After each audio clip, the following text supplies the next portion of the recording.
bisnis apa yang 5 tahun lagi kita bisa prediksi? Nggak ada. Toko kita sendiri pun kita nggak bisa prediksi bakal 5 tahun lagi jalan atau enggak. Ya kita kan manusia adaptif aja kan. Ada peluang apa kita gas ya kan. Halo Botakers, kembali lagi bersama saya Om Botak di channel Cerita Om Botak. Hari ini spesial banget, saya diundang sama komunitas MBGR. Ini BGR-nya bukan Bogor ya Om ya? Bukan. Ini singkatan. Ini singkatan dari Mentoring bisnis gratis. Nah, ini paling bukan Gani Rozaki nih. Tadinya gitu. Tapi ternyata terlalu narsis lah. Iya. Diganti ya. Tadinya gitu. Iya. GR ya. Ya GR. Ketahuan deh. Iya.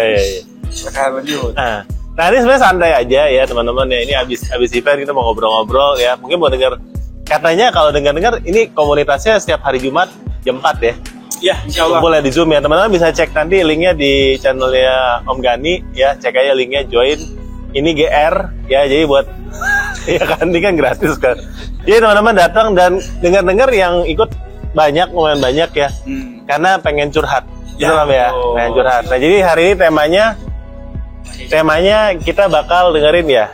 Yang nanti mau curhat silakan. Tinggal ngomong curhat ya. Tinggal ngomong curhat. Oh gitu. Curhat boleh, yang nggak boleh sambil nyender ya. Nyender di pundak jangan. Ya betul, karena saya ngelihat keresahan gini Om. Jadi kalau ikut MBGR ini belum tentu ada solusi ya. Belum tentu, sangat belum tentu. Tapi saya bisa jamin dapat teman curhat. Karena makin kesini makin gak punya teman, makin pusing sendiri kan sama Roas. Kalau saya pribadi ya, ketika nge-zoom tiap Jumat tuh ya kayak healing aja gitu. Healing, ketemu teman-teman, ternyata problemnya sama.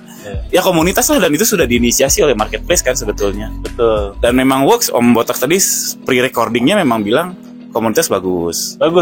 Ya. Dan gak harus di sini ya, bisa dimanapun. Ya. Saya di Tangerang juga kita ada komunitasnya sih yang udah jalan dari tahun 2016. Kemarin juga pas event udah datang ya. Emang kayaknya kalau kita yang dari 2016 lihat ya, sama-sama komunitas online seller ya, bilang gila ya kita masih bisa bertahan jualan aja sampai detik ini, hebat. Maksudnya kan ada yang nggak di profesi pasti kan? Ya ada, tapi yang dari itu wajar ya. Tapi teman-teman kalau jualan itu kan mungkin pertama-tama kita semangatnya lihat orang yang jualannya rame banyak ya. Tapi kalau mau dilihat dari 2016 ke sekarang, mungkin yang lebih keren adalah teman-teman yang memang masih bisa secara konsisten dan survive dalam jualan. Bukan survive ya, gimana ya? Masih bisa terus jualan. Karena jualan untuk 1 tahun rame itu semua orang mungkin lebih mudah. Tapi jualan bisa sampai 8 tahun dan masih bisa hidup full time dari jualan, itu yang susah menurut saya. Karena setiap tahun challenge-nya beda-beda. Ya, kita baru lewatin COVID. Dan sekarang begitu lewatin COVID, sekarang dapat challenge baru, yaitu harus belajar live ya, harus belajar TikTok, harus belajar affiliate juga tahun ini ya. Dan menurut saya ya, apalagi untuk teman-teman yang mungkin udah seumuran saya, kita tuh lelah. Capek ya.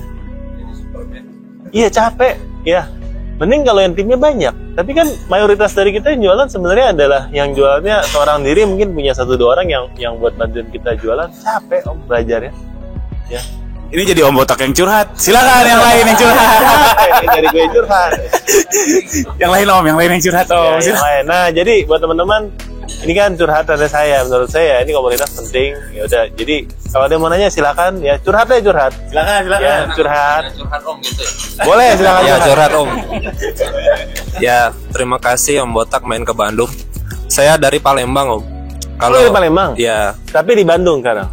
Gara-gara ada komunitasnya hidup ke Bandung, aku kan kejar momen Ramadan aja sama momen sekolah. Sisanya jadi petani aja di dusun.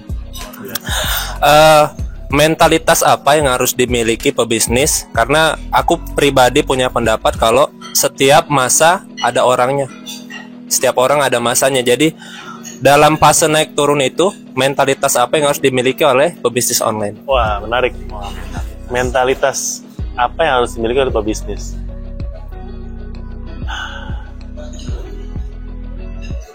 saya nggak tahu apakah saya dalam kapasitas buat jawab sih ya. Tapi kalau mau diceritain dari background saya, nggak tahu teman-teman pernah nonton atau gimana ya. Saya tuh awalnya karyawan. Dulu. Karyawan. Saya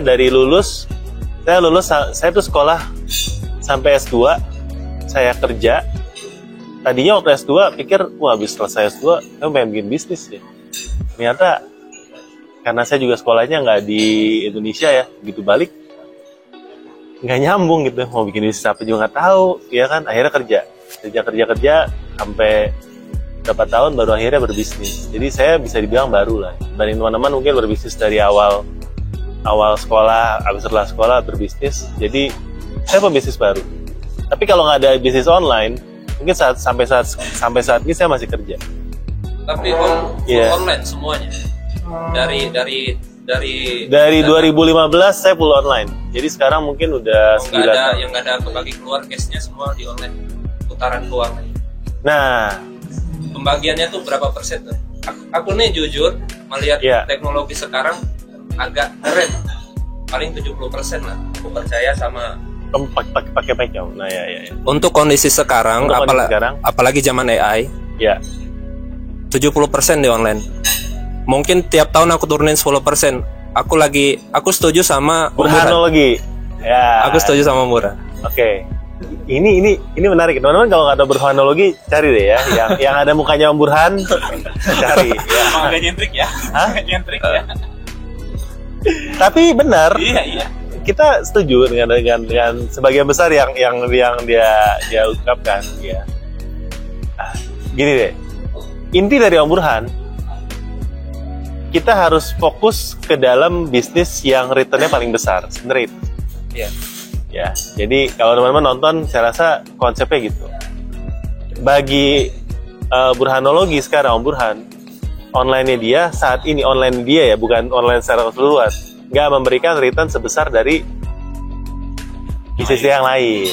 Paham. Nah, teman-teman jangan blak-blak ikutin, apalagi kalau nggak ada yang lain-lain, ya kan? Oke, ini yang menyesatkan, ya. Jangan nonton cuma sepotong-sepotong, ada ads kabur, ya. Jadi dapetnya nggak lengkap. Menurut saya, kalau teman-teman memang skillnya di sini dan udah 5-10 tahun bergelut di online, kalau teman-teman mulai sesuatu yang baru lagi, itu mulai dari nol lagi, ya. Buat teman-teman yang mungkin usianya juga udah nggak muda, misalnya udah lagi dan ini ya, itu kan learning curve dari nol. Kalau berhasil tempat lain, online sesusah apapun, kalau kita masih bisa menghasilkan, gas terus di online. Ya maksudnya ini tetap pekerjaan yang mungkin modalnya minim, ya kan, masih minim walaupun fee-nya besar. Tapi kalau kita bisa dengan strategi yang tepat, saya rasa ini secara pemerataan ekonomi ya, ini salah satu bisnis yang masih menjanjikan ya. Apalagi kalau teman-teman sekarang belajar jadi affiliate, bisa nge-live segala macam, ikutin zaman terus. Saya yakin masih bisa hidup banget dari sini. Terus saya yakinnya. Tapi kalau ada yang bilang online udah nggak works, itu berarti dia punya lain-lainnya yang lebih baik. Saya sih ini teman-teman jangan ikutin orang, tapi nggak tahu dia belakangnya apa dan apa yang orang bilang di sosial media. Bahkan saya nggak tahu Om Gani, ya kan? Apa yang ini kan banyak yang kita ngomong, memang kita ngomongnya berhati-hati karena buat konten, ya kan? Tapi kalau sehari-harinya ya teman-teman juga nggak tahu kita dapurnya kayak gimana kan. Jadi ya itu sih. Jadi menurut saya jangan terlalu dimakan mentah-mentah lah apa yang orang ini. Kalau teman-teman masih hidup 100% di sini, menurut saya masih bisa. Ya, masih bisa banget. Saya alirannya momentum, Om. Okay. Momentum Ramadan sama anak sekolah untuk sekarang. Untuk sehari-hari saya lebih setuju di pangan sih, kayak padi. Yang kayak memang beneran petani? Tadi bercanda atau enggak? Beneran ada sawah. Jadi setiap tahun tuh ambil sepetak gitu. Karena aku untuk di online nggak sanggup sama teknologi yang terlalu maju ini. Oke, baik. Nggak bisa ngiringin gitu. Tapi buat yang full, aku sih ini ya alirannya yang momentum aja, momentum rame aja. Menurut saya tuh itu juga bagus banget kalau momentum rame. Nah, balik lagi misalnya kayak Burhanologi ya. Waktu Om Burhan masuk atau waktu saya masuk tahun 2015, itu momentumnya pas banget, Om. Ya, kita waktu itu dengar ada seller yang orderannya 100 orderan per hari, kita bilang, wah, bisa hidup dari online gitu. Beneran Om, soalnya dulu satu orderan bisa 100.000 untungnya Om. Wow. Jualan casing aja teman-teman bisa untung 100.000. Beneran Om. Jualan baterai HP aja itu bisa 50.000, 75.000 orderannya. Jadi orang 100 Organik aja. ya? Organik, gak ada iklan, gak ada fee marketplace, gak ada apa-apa, gak ada affiliate live direct banget. Enak banget. Enak banget. Tapi itu momentum. Dimana orang lain waktu itu nggak percaya kalau kita online bisa hidup, kita bisa hidup. Dan kita, namanya mereka lagi bakar duit, mereka cari siapa aja mau kerja online, kita di boost benar-benar. Jadi itu waktu itu kita momentum. Dan saya join waktu itu tepat karena momentum. Tapi kalau mau dibilang sekarang nggak enak ya, karena saya bandingin sama dulu. Ya. Tapi yang seller baru masuk sekarang di online, enak, wah online enak ya, bisa dapat duit banyak dari online-nya. Ya jadi itu perbedaan perspektif kan. I know. Nah, kalau dibilang Om bilang masalah teknologi sama itu relatif lah ya maksudnya Om ya. Tapi kalau buat saya sendiri, karena kita tahu video online mahal, ya kan? Ya itu maksud. Biaya marketplace mahal, database-nya nggak dikasih sama kita, nggak ada loyalitas dan sebagainya. Ya saya sebagai pribadi juga strateginya juga harus menyesuaikan. Misalnya nih, buka-bukaan, saya jualan punya toko untuk jualan thermal, lakban dan lainnya ya. Tapi saya ini nggak fokusin di online-nya, tapi offline. Kenapa? Karena saya mungkin sebagai content creator punya audiensnya seller. Ya. Jadi saya berpikir sebaliknya sekarang. Daripada gue jualan riset produk yang misalnya nih saya tahu, ya tes aja barangnya rame atau enggak. Terbalik, harusnya kan kita tahu kolam kita di mana, kita jual apa yang kolam kita perlukan. Kolam gue seller sekarang, gue jual thermal, gue jual lakban yang memang repeat ordernya tinggi. Tapi saya jualnya nggak di online. Fokusnya nggak di online, ada tokonya tapi nggak saya fokusin karena fee marketplace dan lain-lain, iklan dan lain-lain nggak bisa hidup di sana. Sedangkan barang itu kan marginnya tipis banget, harga sangat bersaing. Gimana caranya? Ya offline. Dan kita cukup besar di offline. Seller-seller ngambil dan repeat kontaknya lewat WhatsApp. Akhirnya gue pikir lagi, gue lucu banget ya. Dulu kayaknya orang kalau kontak itu kita arahin online aja biar nggak ribet kan, biar nggak kita balasin WhatsApp. Sekarang yang mau WhatsApp gue seneng banget, iya langsung nggak kena potongan. Karena duitnya langsung masuk. Duitnya masuk ya kan, orang gak banding-bandingin sama sebelah, nggak ada iklan produk serupa, kan lucu kan bagi seorang content creator yang bilang iklan jualan di marketplace ya, tapi bisnisnya juga lebih suka di offline. Tapi menurut gue ya itu tergantung dari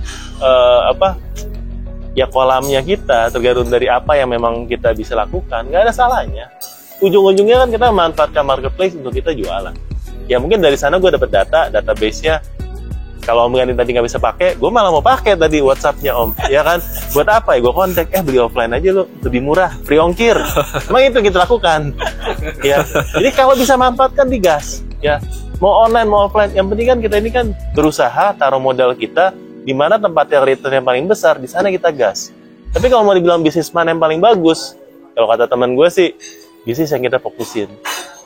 Nggak ada bisnis yang bisa autopilot, nggak kita fokusin yang bisa gede. Ya itu kalau dari saya sih. Ya, tapi balik lagi ya, setiap orang punya ininya beda-beda. Pertanyaan tadi kan masalah mental ya, berarti bagaimana kita menangkap peluang dengan return yang sebesar-besarnya itu. Yeah. Itu mentalnya ya. Mentalnya ya harus bisa beradaptasi Om. Beradaptasi dengan. Beradaptasi, jangan terlalu terlena sama kejayaan masa lalu kalau saya. Karena ada masanya ya. Kalau saya terlena sama kejayaan masa lalu, ya toko saya pernah, misalnya nih ya, toko saya pernah omsetnya sekian, pernah paketnya sekian, ya Sedih. kalau misal lihat sekarang, nggak tahu kalau teman-teman ada yang relate ya, tapi ada toko-toko yang memang gitu. Cuma jangan lihat omsetnya, lihat cuannya, lihat profitnya dong. Ya misalnya kalau teman-teman mau lihat gitu, tapi juga teman-teman juga harus sadar ya, setiap produk itu, setiap toko itu sama kayak produk kita. Produk hero kita ada masanya turun, sama kayak toko kita. Percaya. Ya kan, jadi kalau kita main momentum ya kita harus sadar kapan harus masuk, kapan harus keluar, dan itu nggak salah menurut gue, ya kan? Ya itu dari saya sih. Jadi saya sih sangat harus jeli lihat peluang. Satu aja Om, kendala saya di passion ini ya, setiap tahun harus riset produk baru, itu aja yang capek. Capek Om ya? Iya. Ya yang memang kerja capek Om. Yang nggak capek tidur. Kalau risetnya, wah peluang berhasilnya kan kecil tuh. Ya kan? Sama capek Om. Ya. Jadi kan selalu ada yang nanya, misalnya kalau kita jadi content creator ya, teman-teman gue tanya, oh emang lu kenapa mau di sini? Emang di sini 5 tahun lagi gimana? Gue bilang, bisnis apa yang 5 tahun lagi kita bisa prediksi? Gak ada. Toko kita sendiri pun kita nggak bisa prediksi bakal 5 tahun lagi jalan atau enggak. Ya kita kan manusia adaptif aja kan. Ada peluang apa kita gas ya kan. Coba aja.